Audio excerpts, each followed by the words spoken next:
Amen. Akapambana dakika 10 akaishiwa. Akasema namuita Bigba yaje. Lakini ilikuwa tu ni kujifunza tabia ya kiongozi. Amen. Nafikiri wachungaji tuanze kufanya hivyo. Amen. Tu kwa mwaka mmoja. Amen. Ni vile wale wa kwangu wapapa wanasikia. Lakini pia ni vizuri at least nikimwambia kesho au saa hii naenda kuhubiri tuwashasikia. Si ndio eh? Hapo mimi. Lakini tujaribuni hiyo ili watu wawe tayari. Ili kama ni mbaya ni mbaya. Kama haipo ijulikane huyu mtu ana chochote.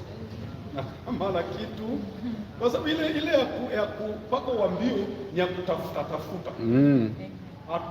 Watakana uwe na kitu yenyewe inakaa ndani.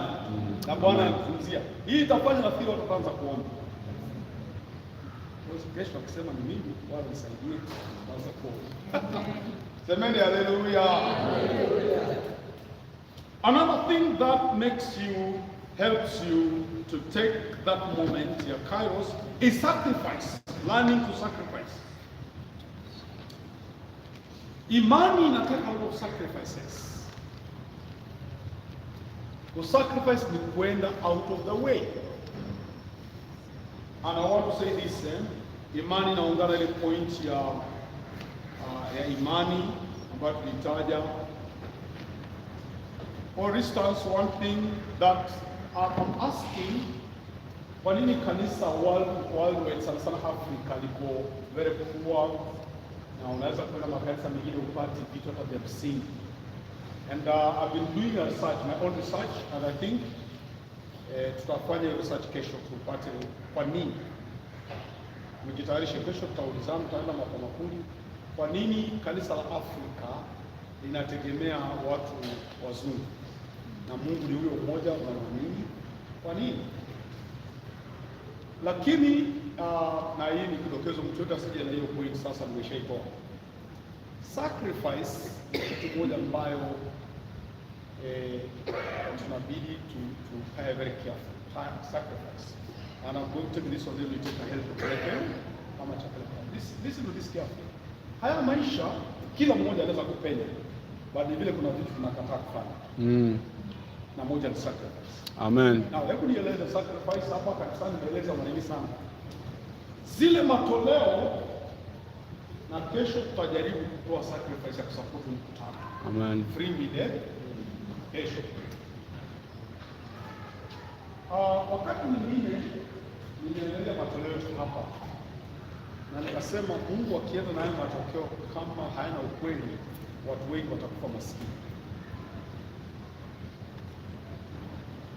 Because most of us hatutoi sacrifice, tunatoa sadaka. Na sadaka hapa haikosti chochote, ni kitu tu yote tunatoa. Before you go for health break, nataka nizungumzie kwa upole. Mfano mzuri, siku moja nikiwa hapo, na mara nyingine mimi say this, viongozi wote mlioko hapa, tunatafuta kukusanya sadaka. Please, wakati unaenda kukusanya sadaka, hakikisha sadaka yako iko na utofauti. Others unaweza kuroga watu. Roho yako unaweza kuipanda kwa watu. Hiyo ni hatari. Yeah.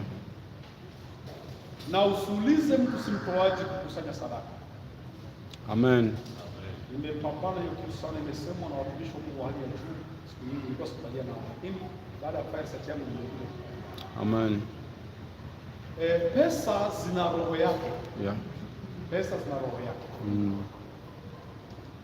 Na mtu ambaye ana roho sacrificial heart akiwa anaongoza jambo la kukusanya, utaliona matokeo yake. Amen. Ukileta mtu ambaye hana sacrifice, spirit ya sacrifice, anaipanda kwa wale watu. Yeah. Hazitoki. So si mtu yote akwambiwa ndio uongoze sadaka. Amen. I've taken years, over 30 years kuja kupata hiyo point. But I've come to discover wale watu wameenda juu kwa mambo ya Mungu, God revealed these things to them. I was in Nigeria. I started learning this thing when I was in Nigeria.